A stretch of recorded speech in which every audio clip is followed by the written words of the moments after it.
kenapa agama baru ini datang tidak gimana maksudnya tidak mengikuti agama yang tertua aja? Agama Paham yang nggak tertua maksudnya? gini, agama yang tertua. Kamu mendefinisikan agama itu apa? Lalu yang kamu maksud yang tertua itu nominanya kah atau realitanya? Mesias itu bahasa Yunaninya apa? Kristos. Berarti Tuhan menjanjikan Kristos kepada Adam. Artinya Adam percaya kepada Kristus yang akan datang. Memang kata Kristen di waktu itu belum ada nominanya, tapi realitanya udah ada nggak mempercayai Kristus yang akan datang?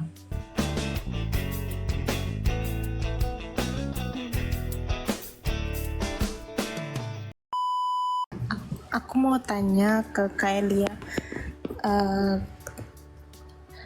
kalau kita jarang ke gereja gitu, terus sering berdoa juga gitu, itu bakal dibangkitkan juga gak ya? Jarang ke gereja karena apa, Bu? Malas.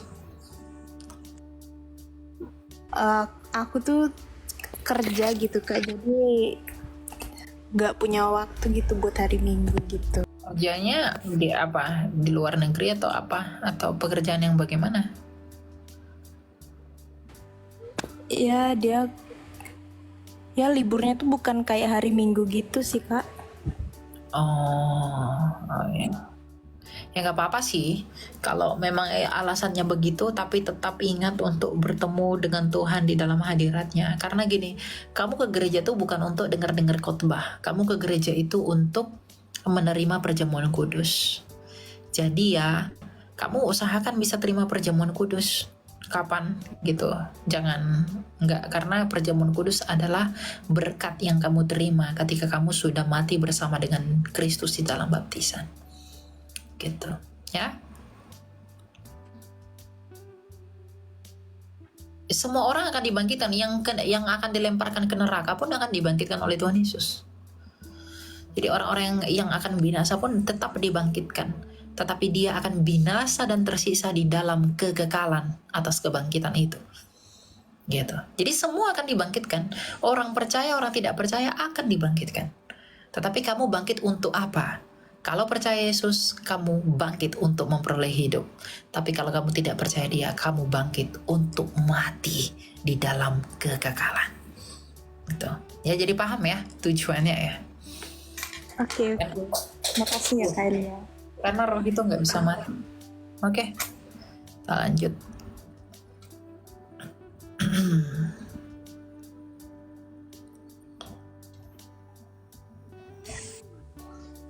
Silakan Ricky. Malah mau tanya, Ya, silakan brother. Mau tanya apa? mau tanya ini apa namanya? Agama yang tertua menurut Kak Elia siapa? Agama yang tertua? Mungkin kalau di dunia ini mungkin Hindu ya. Kalau keagamaan yang tertua itu mungkin Hindu. Gitu. Terus kalau secara logika aku kan agama yang tertua itu berarti agama yang pertama kali ada, otomatis baru adalah agama-agama baru, bener nggak? Nah, terus kenapa agama baru ini datang tidak gimana maksudnya tidak mengikuti agama yang tertua aja? Agama Paham yang nggak tertua maksudnya? gini, agama yang tertua. Kamu mendefinisikan agama itu apa? Lalu yang kamu maksud yang tertua itu nominanya kah atau realitanya? Ini harus kamu pahami. Agama tertua, secara nomina mungkin Hindu yang tertua. Tapi secara realitanya yang tertua itu apa? Pasti yang ada di zaman Adam. Nah, di zamannya Adam apa janji yang diberikan kepada Adam? Kan Mesias. Berarti Adam percaya kepada Mesias yang akan datang nggak? Oke, kalau berbicara mengenai Adam, naskah yang paling akurat yang berbicara mengenai Adam, itu apa? Taurat. Di dalam Taurat, ya, Yang dijanjikan Allah kepada Adam ketika penciptaan dan kejatuhan setelah penciptaan itu apa? Kan Mesias. Mesias itu bahasa Yunaninya apa? Kristos. Berarti Tuhan menjanjikan Kristos kepada Adam. Artinya Adam percaya kepada Kristos yang akan datang.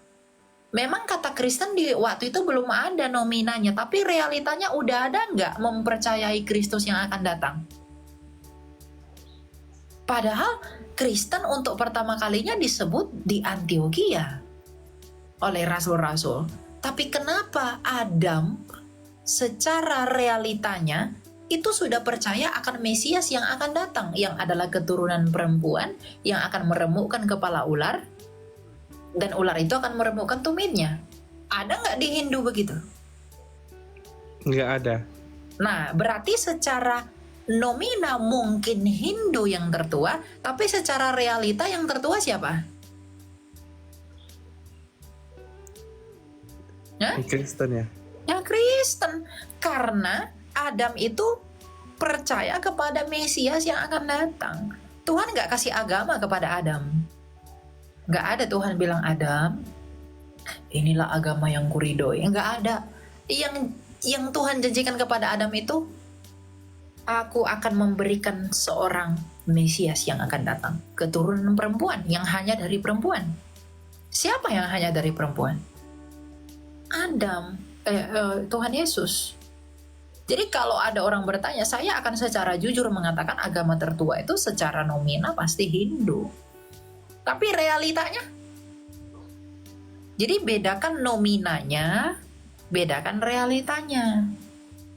Gitu. Jadi yang sejarah, pelajaran kita belajar sejarah itu gimana? Benar karena itu benar karena itu history by nominanya. Ya mereka mempelajari histori karena nominanya ada kan.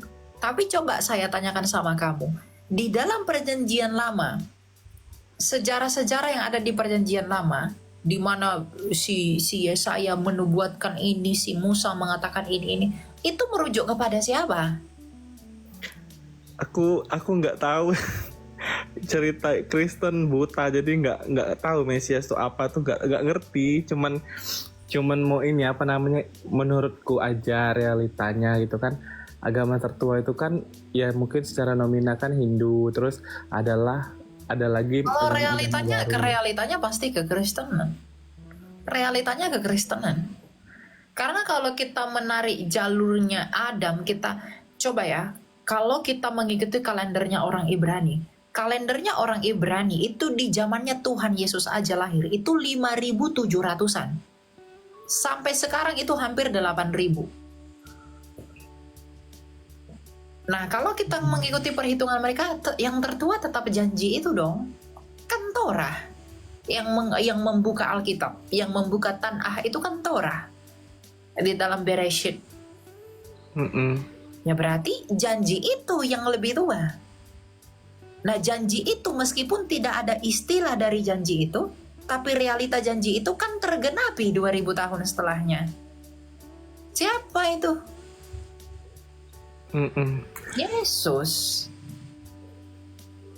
Gitu lah. Jadi ya silahkan gitu. Tapi kalau saya cara berpikirnya begitu simple. Kalender yang paling lama tuh kalender siapa? Ibrani kan? Makanya filsafat tertua itu filsafat siapa? Bukan Yunani, Yahudi. Filsafat tertua itu filsafatnya Yahudi, bukan Yunani loh. Bapak filsafatnya Yunani, Thales, itu baru ada di abad ke-6 sebelum Masehi. Salomo itu sudah berfilsafat. Bahkan Musa itu seorang filsuf. Ya, kalian mau tanya lagi satu boleh? Ya silakan. Apa itu?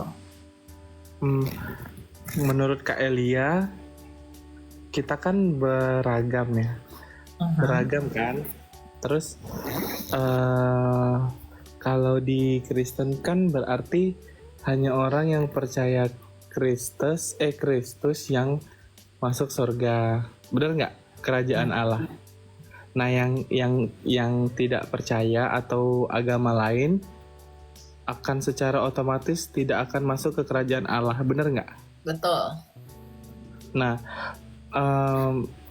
apakah ada contoh di agama lain, terus dia tuh kayak kusuk, terus tuh dia rajin dan segala macam? Apakah masih tidak bisa ditolong oleh Tuhan gitu? Oke, sekarang saya tanya begini. Sebaik-baiknya orang dia punya dosa atau enggak? Kayaknya ada, kan nggak ada manusia yang suci. Betul.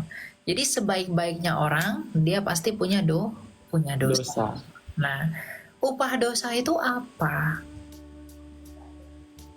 Itu kematian. Jadi begini loh, kami orang Kristen menginjili kalian itu bukan karena aduh biar saya dapat upah, biar saya mengambil keuntungan dari kamu. No. Kita memberitakan Injil itu sebagai cara kita untuk memberitahu bahwa lihatlah kamu ini, kamu sedang di dalam kematian. Maka kamu harus percaya kepada Dia yang telah mengalahkan kematian. Siapa yang telah mengalahkan kematian? Yesus Kristus. Melalui apa? Kebangkitannya. Ada nggak pribadi yang bangkit selain Kristus dalam sejarah? Tidak ada. Hanya Dia saja. Yang artinya kalau Dia saja bisa mengalahkan kematian itu, lalu mengapa kita yang pasti mati itu tidak beriman kepada Dia yang hidup kembali? Gitu loh. Jadi kita itu percaya, makanya saya selalu bilang sama orang, tujuan kamu bertuhan itu apa? Kamu baik, oke, kamu baik. Tapi kamu punya dosa. Kalau kamu berharap Tuhan mengupahimu sorga karena perbuatan baikmu, lalu bagaimana dengan kejahatanmu? Apakah Tuhan tidak mengupahinya juga dengan kematian? Lalu bagaimana porsinya? Oh, ada orang berkata, tapi kok dicuci dulu di neraka? Dosa-dosanya dibersihkan dulu, dicuci dulu, baru nanti setelah bersih ke sorga. Di mana keadilannya kalau begitu? Kamu dicuci untuk sementara waktu karena dosamu, tapi kamu menikmati sorga untuk selama-lamanya karena perbuatan baikmu. Padahal perbuatan baikmu juga hanya sedikit, perbuatan jahatmu juga hanya sedikit. Dan kamu melakukan yang baik dan yang jahat dalam kurun waktu tertentu. Tapi mengapa Tuhan mengupahi kejahatanmu dengan neraka hanya dengan sekian waktu, tapi memberimu kekekalan atau sorga dengan waktu yang lebih panjang? Di mana keadilannya kalau begitu? Jadi kalau ada orang mengatakan kami dicuci dulu di sorga, di neraka, baru kami masuk sorga, itu bukan keadilan. Itu enggak keadilan Allah. Karena kamu menikmati sorga untuk selama-lamanya, untuk perbuatan baikmu yang kamu nggak lakukan selama-lamanya. Tapi kamu diupahi neraka untuk perbuatan jahatmu yang kamu juga nggak lakukan untuk selama-lamanya.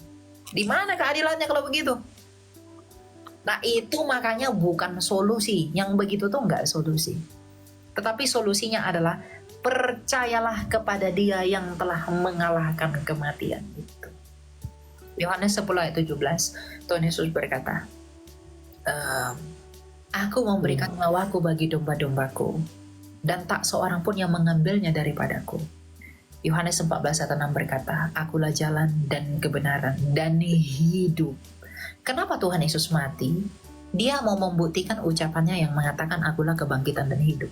Tuhan Yesus tuh mau bilang begini, kamu sudah mati, tapi lihatlah aku akan mati dan aku akan bangkit lagi untuk membuktikan kepadamu bahwa maut dan kematian itu tidak berkuasa atas aku. Maka ketika kamu beriman kepadaku, aku akan melakukan hal yang sama kepada kamu. Nah, ketika orang menolak Yesus, itu wujud dan bukti apa? Bukti bahwa dia menyombongkan diri. Dia berusaha untuk mencapai Allah karena kekuatannya. Jadi sebaik apapun orang, sehebat apapun orang di luar Yesus, dia mungkin hebat di mata dunia. Tapi apakah dia hebat di mata Allah? Kamu misalnya punya kesalahan. Kamu melanggar lalu lintas. Lalu hakim itu akan berkata, benarkah Ricky, kamu telah melanggar lalu lintas? Betul yang mulia, saya telah melanggar lalu lintas. Tapi jangan lupa yang mulia, saya telah berbuat baik. Cucu. Menurutmu, apakah hakim itu akan melepaskanmu dari dakwaannya? No. Gak peduli sebanyak apa perbuatan baikmu, kesalahanmu tetaplah dihukum. Allah pun begitu. Kalau dia hanya memaafkan begitu aja, berarti dia bukan adil. Gitu loh. Nah, makanya dari semua yang telah ada di semesta ini, siapakah yang menjadi jawaban atas itu? Tanpa menafikan apapun, saya harus mengatakan it's only Jesus Christ. Karena kisahnya Kristus itu bukan dongeng, itu nyata. Dia bangkit, hidup kembali, naik ke surga 40 hari, itu ada sejarahnya. Dan sejarahnya itu bukan yang katanya, enggak. Kamu bisa cek sampai sekarang. Kamu ada uji sains, metodologi, apa segala macam, you can search that. Kamu bisa mencari itu lebih dalam.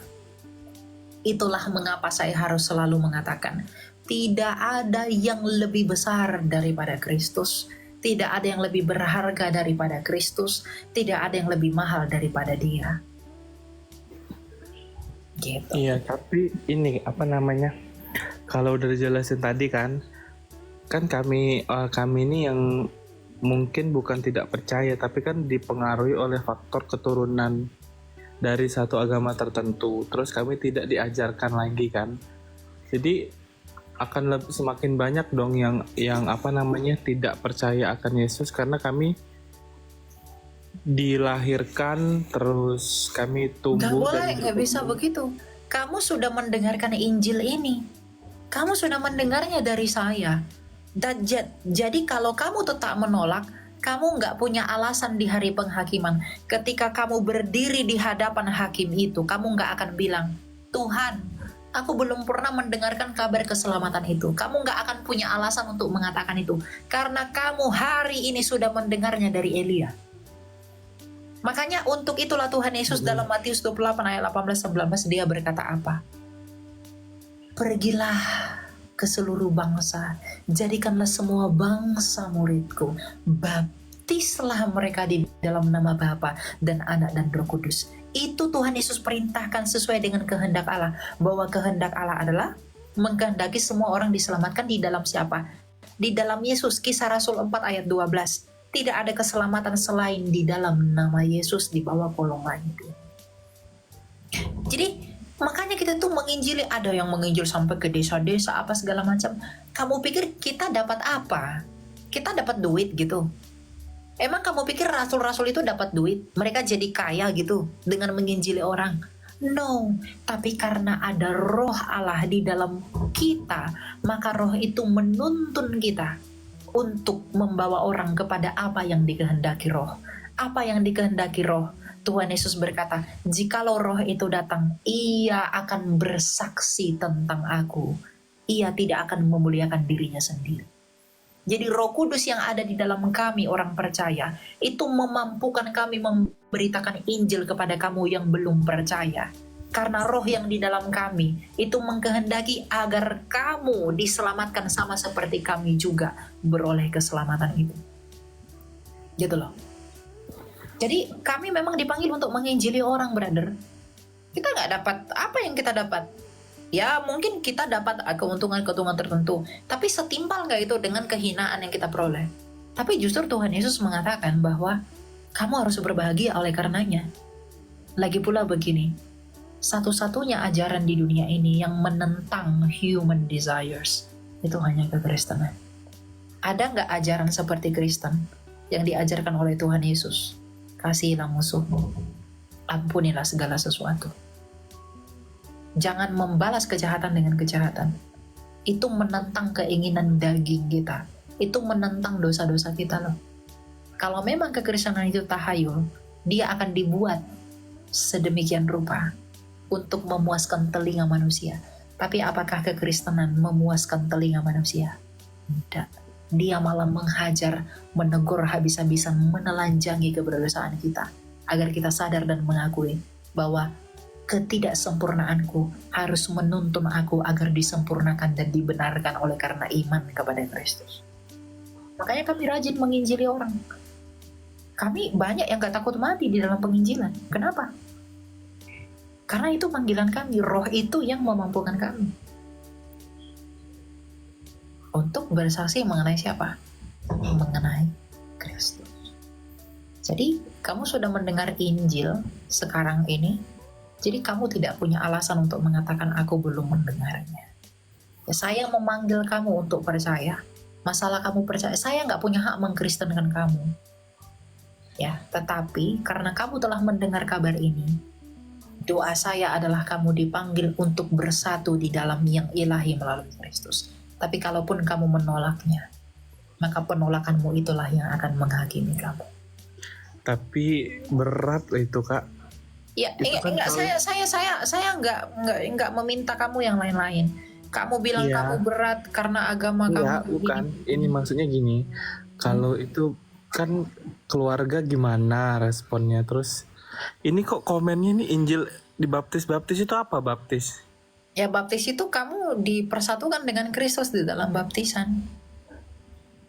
Oh, gereja. Ya, dibaptis dalam air. Hmm, Dengan air. Kalau orang mau jadi Kristen itu, mau mengikuti Yesus, dia harus dibaptis. Dibaptis itu dia dibaptiskan di dalam air. Itu untuk keselamatan gitu loh. Kalau kamu bilang gimana orang tua apa segala macem dan lain-lain, ya kalau kamu lebih memikirkan keselamatan tubuhmu daripada keselamatan jiwamu, ya itu urusan kamu gitu loh. Karena saya lihat banyak orang juga, orang yang dulunya bukan Kristen, sangat dibenci orang tuanya karena jadi Kristen, tapi pada akhirnya orang tuanya mengasihi dan menerima dia ketika dia sudah menjadi Kristen. Kenapa? Karena buah-buah hidupnya itu berbicara tentang siapa dia. Makanya orang jadi Kristen itu berbicara tentang pertobatan. Penolakan oleh dunia itu biasa. Yesus Kristus kami saja itu ditolak oleh dunia ini, padahal dia yang punya dunia ini. Kalau dia saja ditolak oleh ciptaannya sendiri yang dia buat, adakah alasan bagi kita untuk merengek kalau orang tua kita menolak kita? Ingat, orang tua kita menolak kita, keluarga kita menolak kita, karena itu adalah dunia.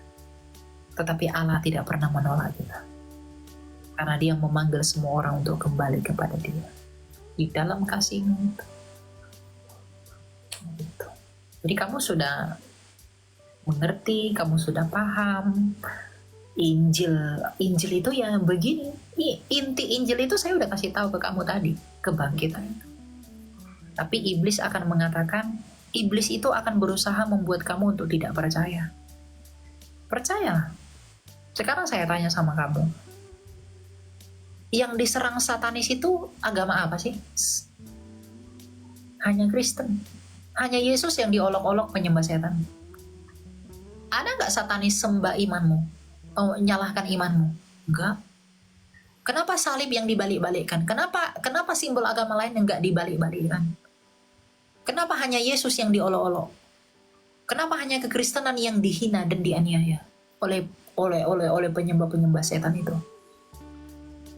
Karena dia tahu lawannya siapa.